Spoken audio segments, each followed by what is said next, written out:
जय श्री बालाजी महाराज, श्री शिवाय नमस्तुभ्यम। ईश्वर की कृपा आप सभी पर बनी रहे। धनु राशि 20 जुलाई से 25 जुलाई 2024। जानते हैं क्या कुछ उतार चढ़ाव देखने को मिलेंगे धनु राशि से जुड़े जातकों को 20 से 25 जुलाई 2024 के मध्य।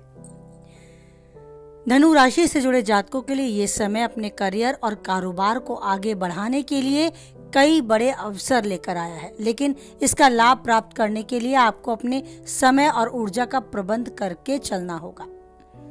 जॉब करने वाले यानी नौकरी पेशा लोगों के लिए अपने कार्यक्षेत्र में अपने काम को कल पर टालने या फिर किसी दूसरे के भरोसे छोड़ने की आदत से बचना होगा, अन्यथा बना बनाया काम बिगड़ सकता है। व्यवसाय से जुड़े लोगों के लिए ये समय मनचाहा लाभ प्राप्ति का है।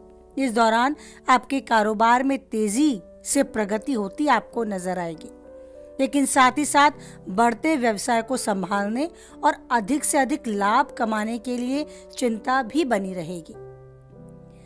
इस समय में आपको अपने कामकाज के साथ अपनी सेहत का भी ध्यान रखना होगा। अधिक परिश्रम और अनियमित दिनचर्या के चलते आपको शारीरिक व मानसिक थकान का अनुभव हो सकता है।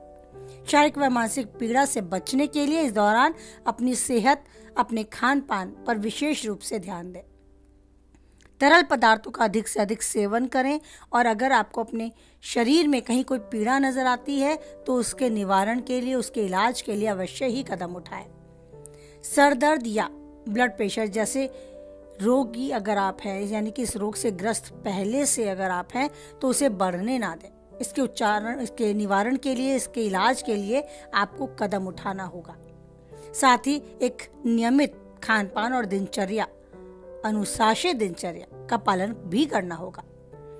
व्यायाम और योग को भी अपनी दिनचर्या में शामिल करते हैं तो आपको बेहतर परिणाम प्राप्त हो सकते हैं। आप अपनी को खुद मानसिक रूप से और शारीरिक रूप से ऊर्जावान महसूस करेंगे। मानसिक पीड़ा से अपने आप को राहत देने के लिए सबसे अच्छा तरीका है खुद के साथ समय बिताना और वो सब करना जिसमें आपकी रुचि है। भले ही बहुत दिन से आपने न किया हो, भले ही आपको समय या आपकी उम्र उस चीज़ के लिए तैयार ना करते हो, फिर भी अगर आपकी किसी भी विशेष कार्य में रुचि है, जैसे संगीत सुनना, नाचना, गाना, कुछ गुनगुनाना, अपने मित्रों के साथ गपशप करना, एक अच्छी ड्राइंग करना, जो भी एक ऐसा काम है जो आपको बहुत पसंद था कभी, आप उसे अभी भी कर सकते हैं अपने आप को तरोताज़ा रखने के लिए, अपने आप को ऊर्जावान रखने के लिए।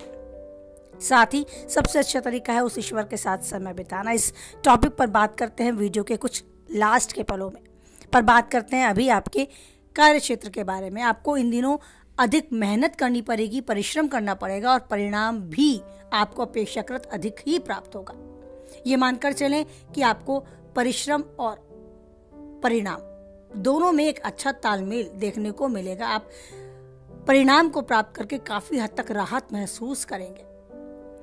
बात करें परीक्षा प्रतियोगिता की तैयारी में जुटे छात्रों की, तो उनका हो सकता है एकाग्रता भंग होने के कारण परीक्षा से थोड़ा सा, अपनी तैयारी से, अपने अध्ययन से थोड़ा सा मन उचट जाए, उदासी छा जाए। लेकिन आपको ध्यान ये रखना है कि अगर ये समय आपने खो दिया तो फिर से आपको ये समय नहीं मिलेगा। समय के महत्व को जानना है, समय से पहले अपने को तैयार रखना है आने वाले समय का सामना करने के लिए। अगर ये समय बीत गया तो कुछ हासिल नहीं होगा, तो इस समय का सदुपयोग अवश्य ही करना होगा, आपका मन हो या ना हो। तो अच्छा है कि अपने मन को उस तरफ ही लगाए रखें। मन को एकाग्र करने के लिए अपनी एक समय सारणी बनाएं, एक समय को दें, किस समय क्या करना है इस चीज को सुनिश्चित करें, ऑन पेपर उस पर काम करें और उसे फॉलो करते चलें। तब आप अपने शेड्यूल से, अपनी दिनचर्या से हो सकता है ना भटके।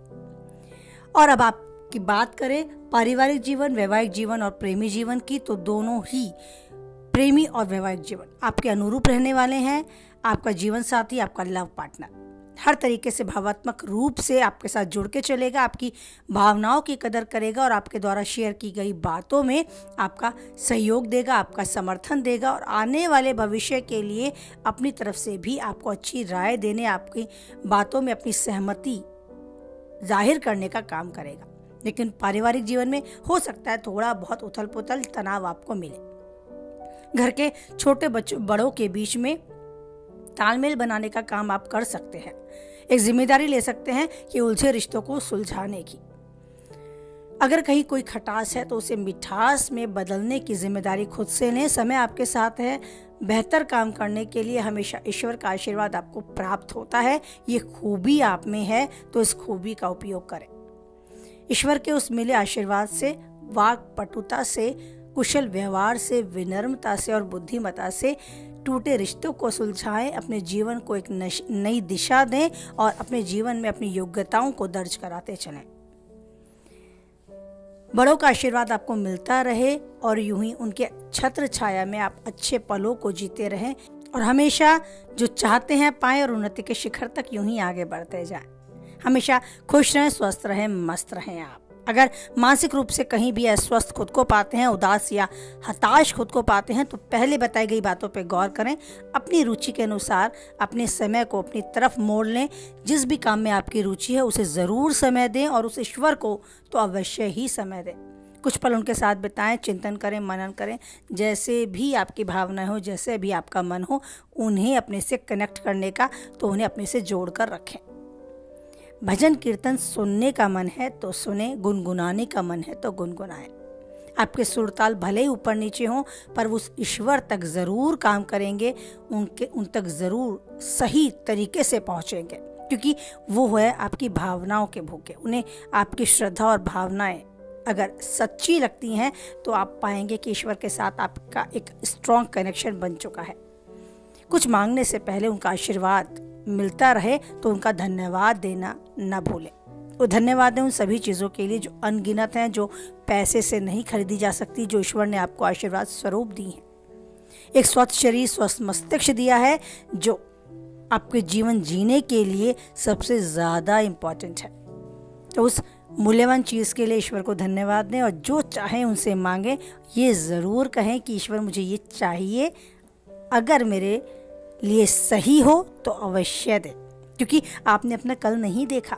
आपका कल, आपका परसों और आपका सारा आगे का जीवन उस ईश्वर ने देखा है। तो आपके लिए जो सही है वो आपको अवश्य ही मिलेगा। अगर वो ईश्वर चाहता है तो ज़रूर मिलेगा। बस आपको एक विश्वास बना के रखना होगा कि जीवन के हर पल में वो ईश्वर मेरे साथ है। मुझसे कुछ गलत ना हो, मुझसे कुछ बुरा ना हो किसी का, और मैं मन मस्तिष्क से उस ईश्वर के साथ जुड़ा रहूं। हर काम में अपने से आगे उस ईश्वर को रखूं तो मेरा काम भी सफल होगा और आने वाली बाधाएं स्वतः ही दूर होती चली जाएंगी। बस इसी दृढ़ विश्वास के साथ हम भी चाहेंगे कि ईश्वर आपके साथ बना रहे, हमेशा आशीर्वाद आप उनका पाते रहें, हमेशा जीवन के हर दिशा में उन्नति करते रहें, जो चाहते हैं पाएं और यूं ही पहचान बनाते हुए जीवन बसर करते जाएं।